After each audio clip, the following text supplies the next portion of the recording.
Did we fail our no buy year? My name's Kaylee. On this channel, I talk about essentialism and minimalism.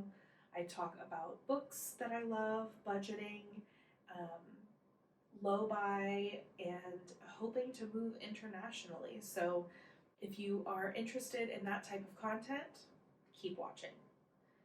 Today, what I'm talking about is our no buy from last year and did we fail? So actually 1 year ago, probably very similar time frame a year ago as well, I filmed a video introducing our no buy year. That video never saw the light of day because I don't know, I wasn't happy with it. So I'm hoping that this one exists somewhere.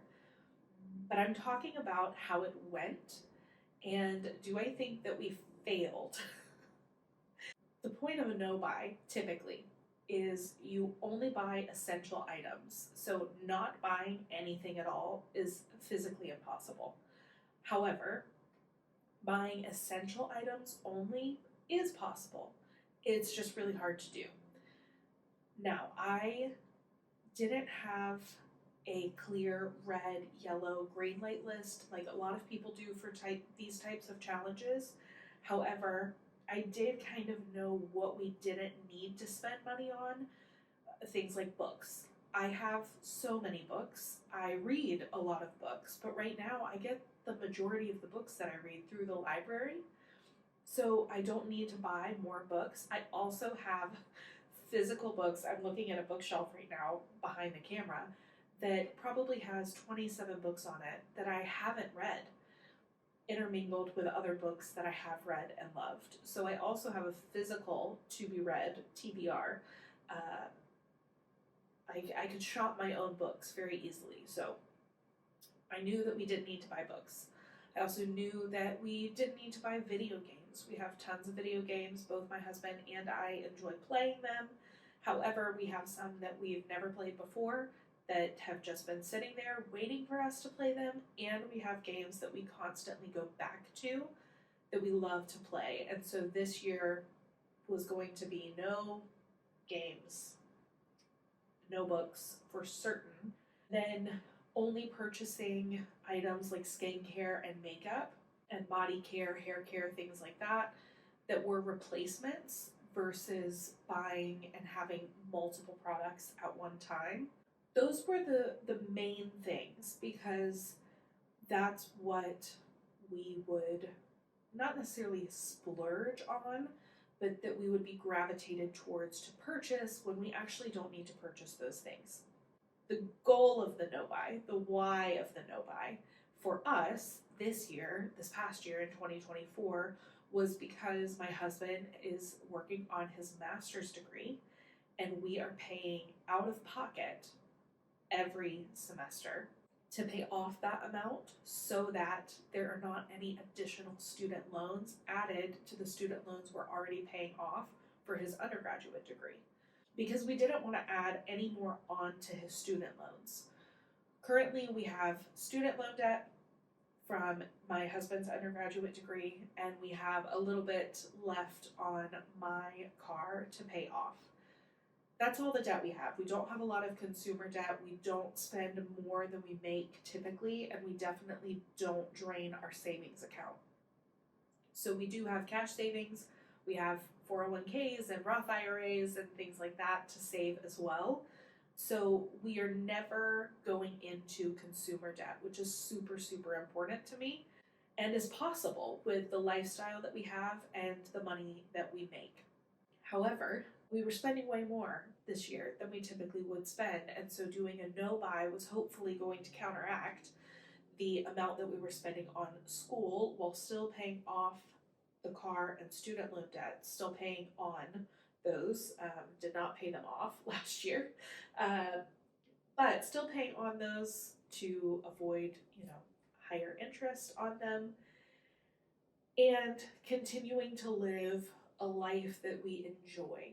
It's travel, nutritious food, good food, going out to eat, and getting good meals, cooking good meals, and having experiences with the people that we love. Now, I will say, One thing that was different this year is our community grew, which is a fantastic problem to have, right? To gain more community. However, that meant spending more than I think we probably, I don't want to say ever have, but we definitely spent more money this year on experiences than I anticipated because of the community growing. And so, on the one hand, I'm thrilled with the people that we have around us and the memories that in just a short amount of time we've already created with them.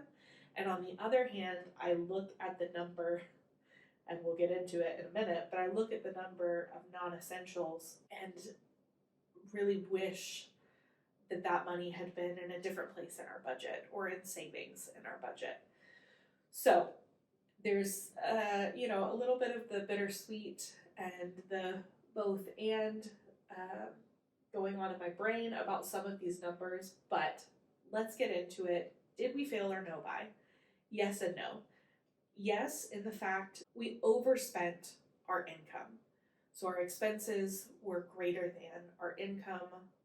I don't want to get into the exact numbers, but it was shocking how much. However, you gotta breathe through it and think about what are the things that that money went to.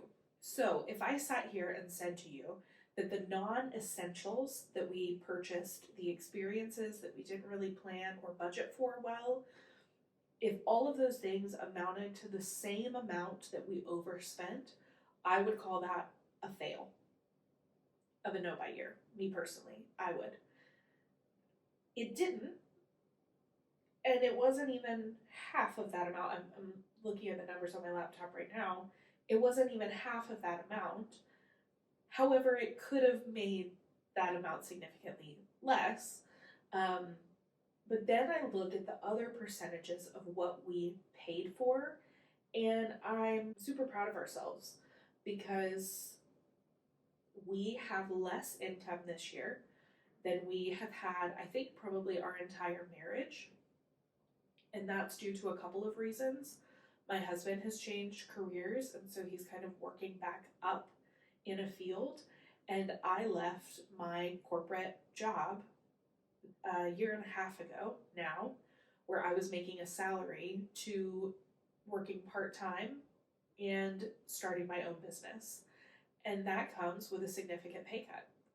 But yet, we are still putting my husband through grad school and traveling and eating out and growing our community.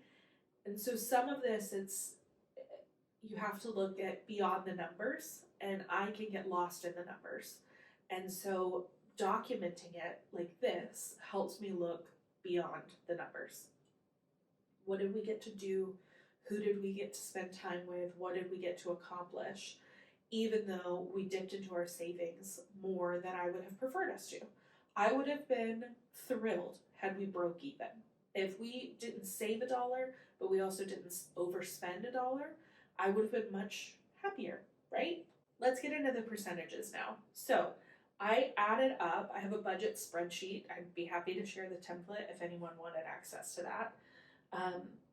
But I have a budget spreadsheet, and then I went through and added up all of the amounts over the course of every month for the different categories that we break down. Those categories are groceries, eating out, insurance, rent and utilities, subscriptions, gas, travel, loan payments, business expenses for me, miscellaneous, which includes personal items, home items, anything that's kind of not groceries.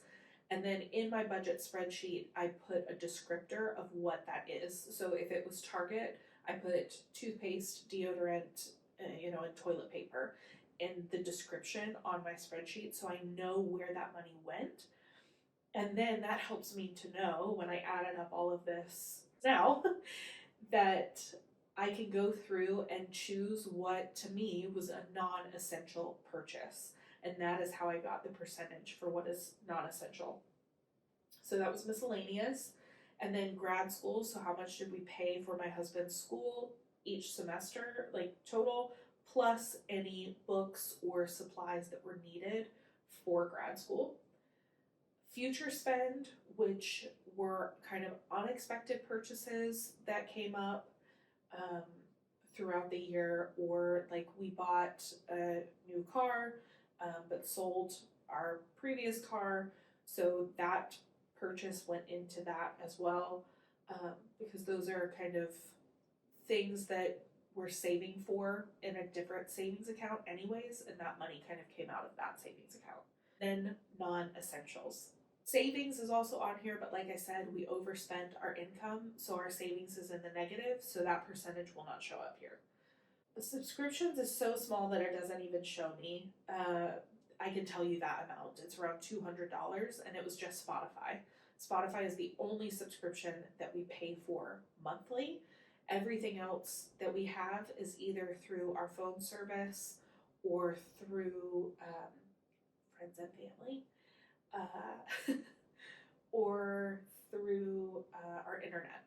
So we get some things like Netflix, Apple TV, HBO, things like that we have through services that we pay for, and it's no additional cost for them.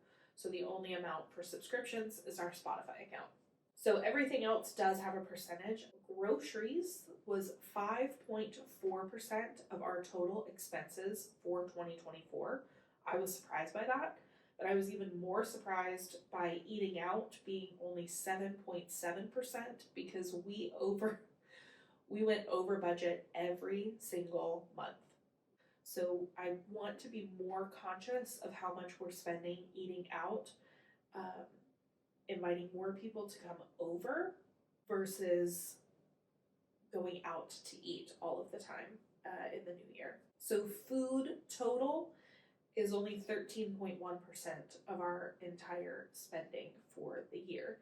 And if there's an immediate contrast that I can give to that, grad school was 14.9%. So paying for my husband's master's degree this year was 14.9% of our total expenses this year. Groceries and eating out combined were 13.1%. So I'm glad that number's not bigger than grad school, because grad school was a lot of money.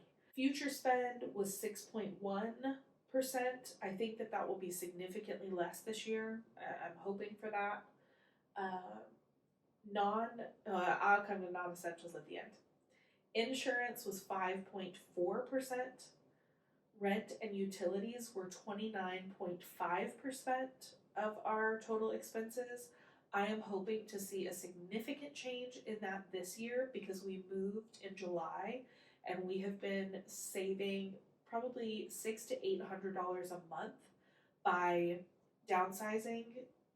We were in a 2-bedroom, 2-bathroom standalone home with a backyard and a 2-car garage. It was fantastic, but it was really expensive.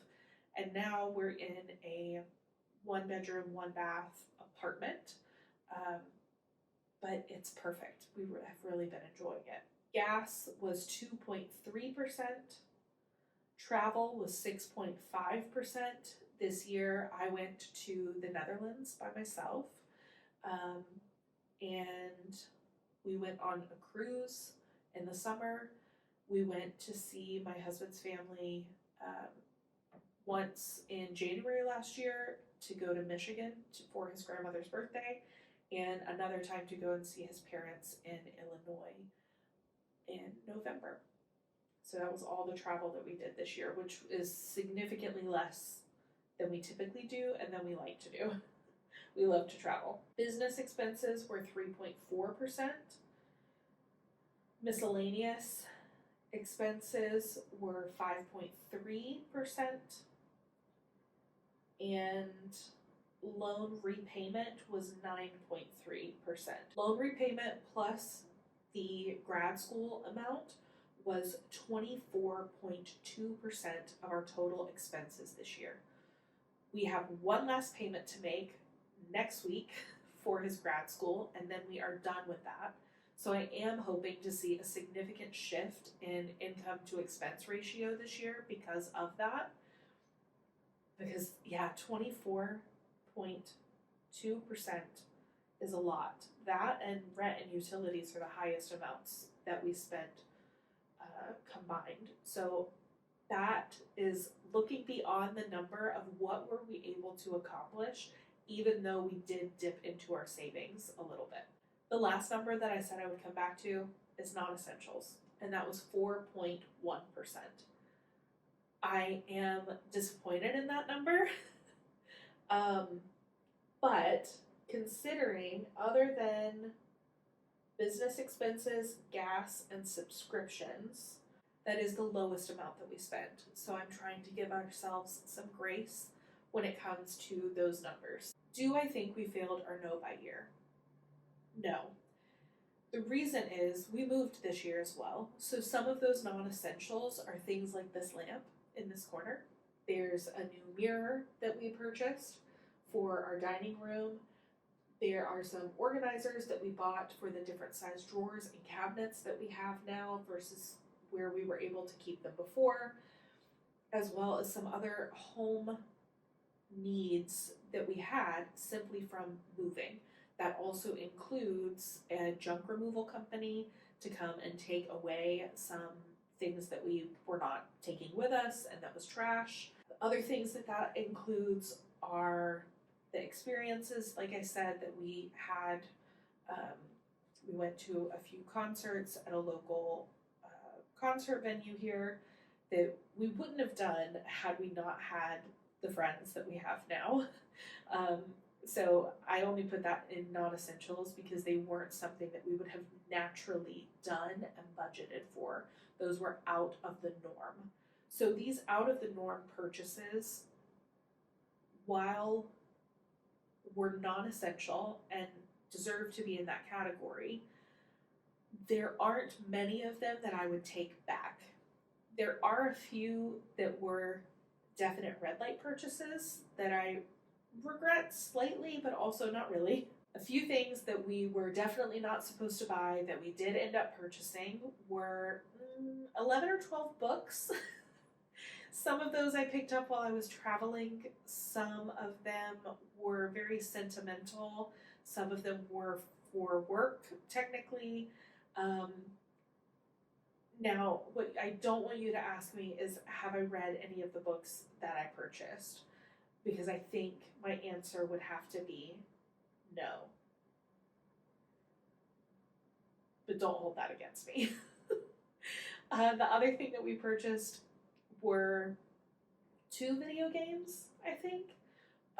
Technically 3 because we were charged. We purchased one in December, but the charge actually went through on our card in January. So I did track it as January spending because it came on the credit card statement in January.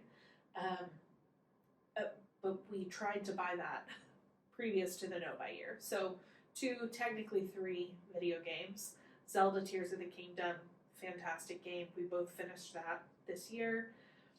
A game called Return to Moria, which is Lord of the Rings kind of Hobbit-based game. And then Mario Party Jamboree, the new Mario Party. And that we purchased when my brother was home for Christmas. We love playing Mario Party with him. Sometimes 1 or 2 of his friends will come over and we'll play with them as well. So that it's been a worthwhile purchase. However, it was technically on the absolutely not list, and those purchases did happen. Now, those purchases are the smallest percentage, I'm certain, of the amount that was spent on non-essentials. However, it is hard, especially when I look around and see the books and I'm like, oh, and I haven't even opened any of them. 2 of them I had already read and I just wanted a physical copy of them, so those get to slide, but the rest of them, I'll get to them this year. I'll have a whole nother video on a reading wrap up from 2024 and then also a video on books I hope to read in 2025, and a lot of those will be getting through my physical TBR.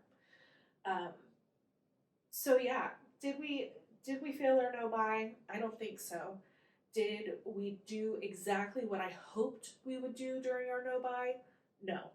Um, but do I think that based on what we accomplished, that we have set ourselves up well for this year? Also, yes. I've tweaked my spreadsheet a little bit to keep on top of income versus expense month to month instead of just trying to total everything at the end of the month. I also plan to do a quarterly audit because that's something that I didn't do before. We were just going month by month and not even looking at the previous month's spreadsheets. And that's kind of, I think, how we got to dipping into savings as much as we did. Whereas there would have been things that I think I wouldn't have purchased because I knew I shouldn't purchase them. Shouldn't purchase them, things that, plans that we probably wouldn't have agreed to if we had a better understanding of what our finances looked like overall versus just for that month. So, introducing a quarterly audit for 2025, tweaking the spreadsheet so that all of the numbers are a lot more reflective of income versus expense this year and each month, and trying to keep the no buy going. So I really don't need to buy any books. I think the only exception that I would have for purchasing books would be if I pick up one or two when traveling, if we travel this year. We do have a lot of exciting things coming up this year. We celebrate our 5th wedding anniversary. My husband will graduate with his master's degree. He turns 30 this year, and he will pass his BCBA exam in June or July after he graduates with his master's. So there's a lot to be done, a lot to be celebrated, and a lot to look forward to in 2025. And as long as we are keeping a handle on our budget, I will be happy. And as long as we are continuing to pay off debt and continuing to save as much as we can, I will be thrilled with our finances in 2025. Let me know in the comments what you are tweaking or changing for your budgeting going into the next year. Have you heard about no buy and low buy challenges? Are you doing any of that this year? I think it's a fantastic way to get a real look at what you're spending and what you're spending on, and then being able to see if that spending aligns with your values and aligns with the future that you hope to have for yourself, your life, your family. All right, until next time.